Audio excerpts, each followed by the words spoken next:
Buenas tardes. Bueno, en este momento les traigo una noticia de última hora, ya que el presidente Gustavo Petro visitó el día de hoy el departamento del Chocó, justo donde ocurrió la tragedia por deslizamiento, y que ha dejado al menos 33 víctimas mortales.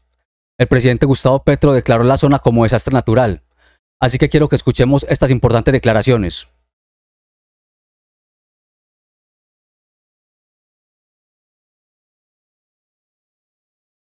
Inicialmente, ¿qué le han dicho en esta primera reunión de puesto de mando unificado del día de hoy? ¿Cuál es el balance que le entregan y cómo ve usted la situación ya estando aquí en el terreno? Bien, este tema tiene varios aspectos de análisis, de evaluación, de aprendizaje y de acción. El primero, aquí acompañado del alcalde Carmen del Atrato y de la gobernadora del Chocó, recién posesionados. Habíamos advertido que lo primero que iba a tener todo este mundo de mandatarios locales que se eligieron y que hoy están en ejercicio iba a ser el problema de la crisis climática, que se ve de dos maneras, y este es el primer punto de análisis. Uno es que a partir de la cordillera hacia el resto del país es sequía, problemas de estrés hídrico, de la cordillera occidental hacia el mar, todo el litoral pacífico, todo, desde la frontera con el Ecuador hasta el Urabá, va a tener problemas de remoción en masa por la cantidad de lluvias que han caído y que van a caer. Eso ya lo había predeterminado el IDEAM como un riesgo. Es lo que provoca la tragedia desde el punto de vista de la geología. Las montañas en estas regiones son esponjosas, están llenas de agua, van a tener más agua, los deslizamientos van a ser continuos. Aquí ya hay cerca de 7. La instrucción a todo el litoral pacífico es, a sus alcaldes y gobernadores, es mirar los puntos críticos, tratar de gestionar el riesgo, es decir, no de actuar después de la tragedia, sino antes. La nación está dispuesta a la ayuda que se pueda requerir. Esta carretera ya tiene una larga tradición de muerte, desde el 84 y antes. Hablábamos con la gobernadora y veamos este segundo punto de análisis. ¿Qué pasa con la infraestructura vial en Colombia? Con la financiación que ha tenido, que es la principal fuente, digamos, el principal rubro de gasto de inversión que hay en Colombia son las carreteras. Y yo publiqué un cuadro del 17 al 22, se puede hacer más amplio. La conclusión que yo saco de ese cuadro de inversiones que durante estos últimos años se han tenido es que fuertemente se ha concentrado en 2, 3 regiones de Colombia, pues el área más rica del país, y se ha dejado prácticamente por fuera de la inversión pública el resto de Colombia y fundamentalmente los territorios más excluidos del país.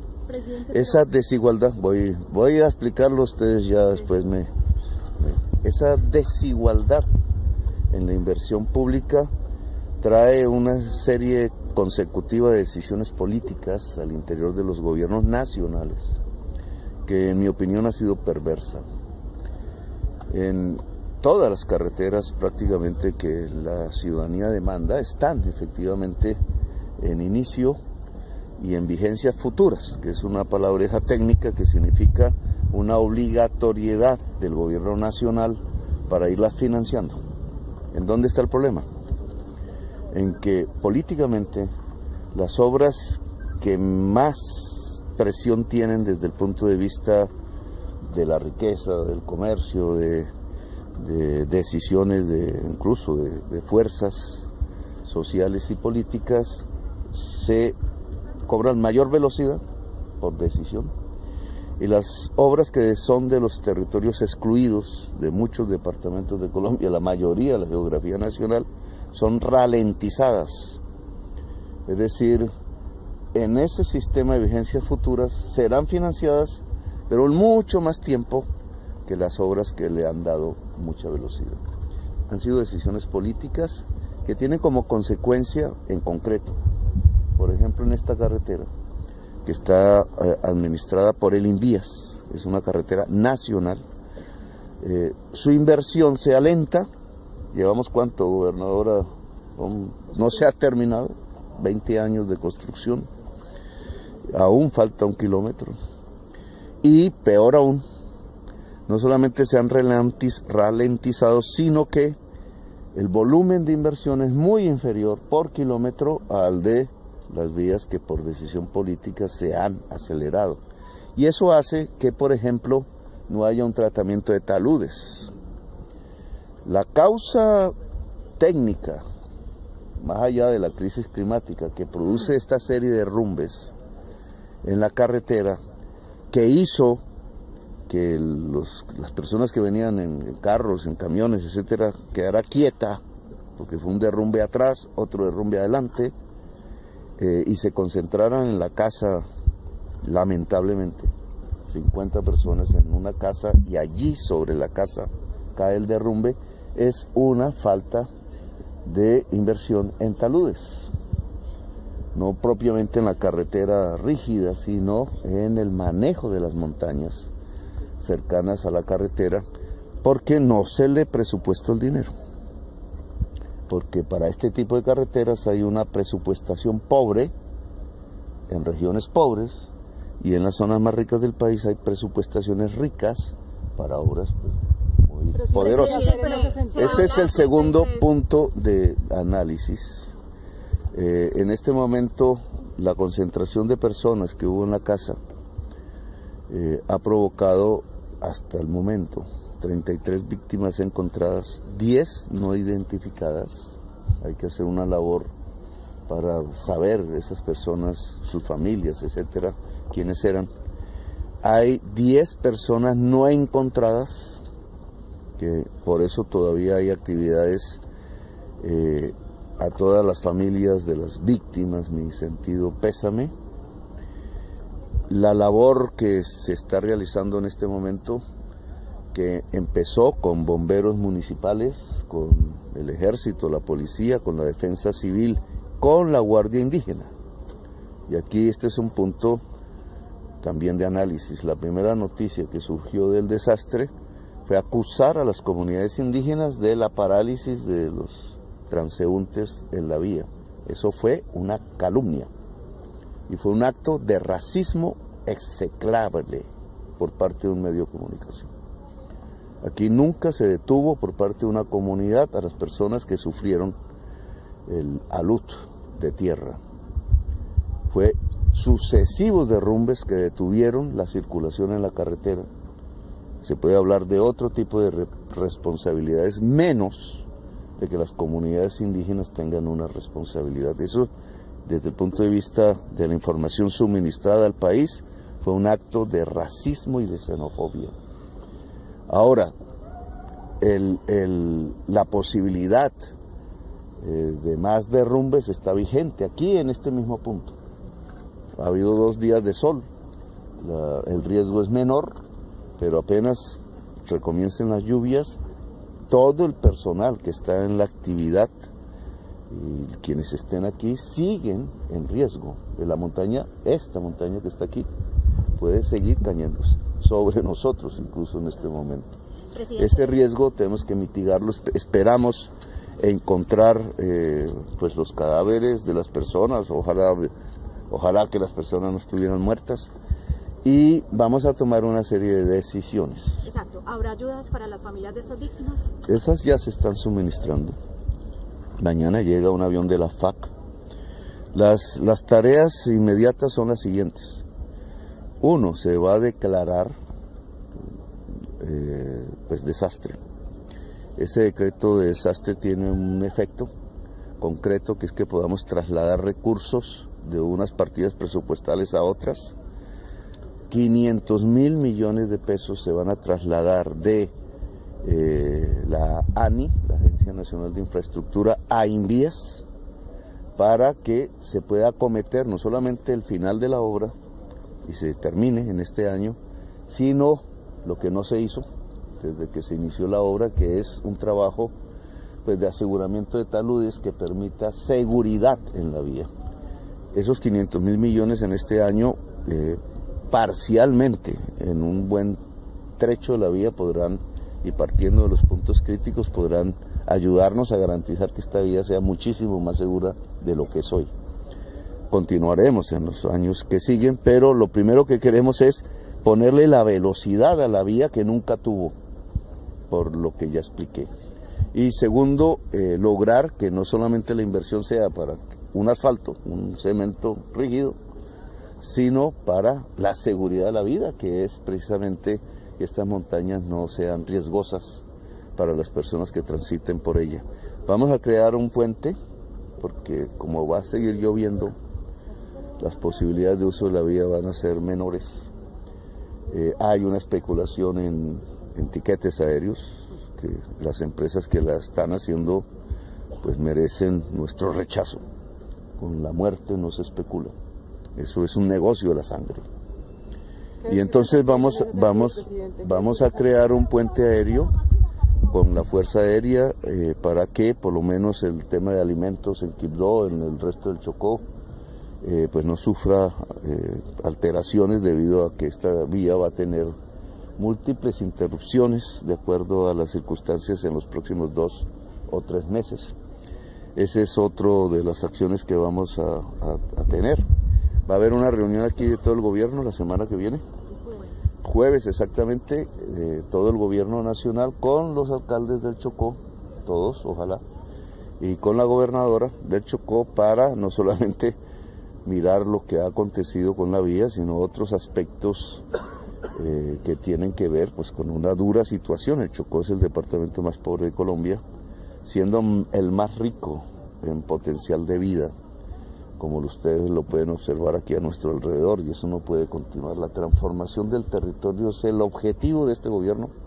Sin eso no hay cambio, y sin eso no construimos paz. Entonces esa reunión, que es por primera vez de muchos mandatarios aquí, y de la gobernadora con el gobierno, debe profundizar una agenda territorial de transformación del territorio. Presidente, la procuradora Margarita Cabello dijo que ya le había advertido a la unidad de gestión de riesgo que esta vía tenía esos puntos críticos, que podía pasar una tragedia, y según ella, o según la Procuraduría, la unidad de gestión de riesgo no hizo caso a esas advertencias. ¿Qué tiene usted para decir? Las investigaciones están abiertas, indudablemente. Tenemos 20 años de muertos. Y en 20 años, pues mucho tuvo que hacerse. Lamentablemente hoy estamos otra vez sobre muertes, y en una cantidad demasiado alta, por unas circunstancias que son también del azar, pero que no mitigan el hecho que debe haber una gestión de riesgo sobre áreas que sabemos son críticas. Las razones de por qué esta vía está como está, pues ya las he suministrado. Es por decisión política y concentración de recursos en unas áreas pequeñas del país, muy fuertes poblacionalmente y políticamente, pero este gobierno ha tomado la decisión, no ahora, sino desde hace un año, de redistribuir los recursos de tal manera que el territorio excluido tenga una mucha mayor inversión pública en Colombia. Presidente, usted dice 20 años de muertes, ¿se compromete entonces usted con todas las familias y con este territorio a darle solución a esta problemática, y en cuánto tiempo?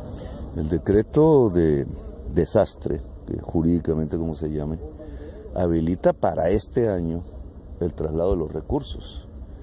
Si usted mira el cronograma ordinario de transferencia de recursos que se creó en las llamadas vigencias futuras, pues esta vía no se terminaría sino como en 5, 6, 7 años, completando 3 décadas de construcción. Nosotros a través de ese decreto vamos a trasladar una cuantía que aún no es la suficiente para finalizar todo, pero que por primera vez no solamente contiene acabar la obra física de la carretera asfaltada, sino el sistema de seguridad que debe tener, que implica en primer lugar un manejo de taludes, manejo de la montaña, para que no se provoque el número de deslizamientos que estamos viendo. ¿Acabarla en cuánto tiempo? Decirle a Satena, presidente? Este año se termina la carretera con el decreto, y buena parte del tramo de la carretera, empezando por los puntos más críticos, empieza a tener un manejo de taludes, es decir, unas obras que permiten de agua, de amortiguación que permiten que las montañas no se deslicen sobre la carretera. Presidente, ¿qué decirle a Satena, la empresa que es administrada por el Estado y que en este momento, según lo que dice la gobernadora, está especulando con los precios para llegar a Medellín, la familia lo necesita para llegar, aquí a la zona del derrumbe, que no han podido por los altísimos precios, no solamente de Satena, sino también de otra empresa, pero pues este es del Estado? Sí, y se le ha ordenado a la FAC ya a construir el puente aéreo. El puente aéreo acaba con la especulación.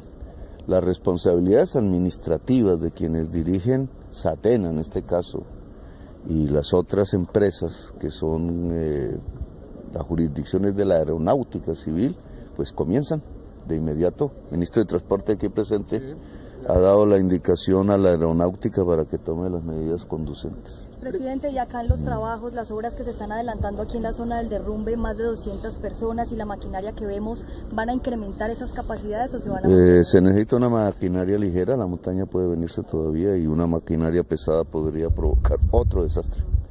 Entonces vamos a traer maquinaria ligera para acelerar la búsqueda sin peligro.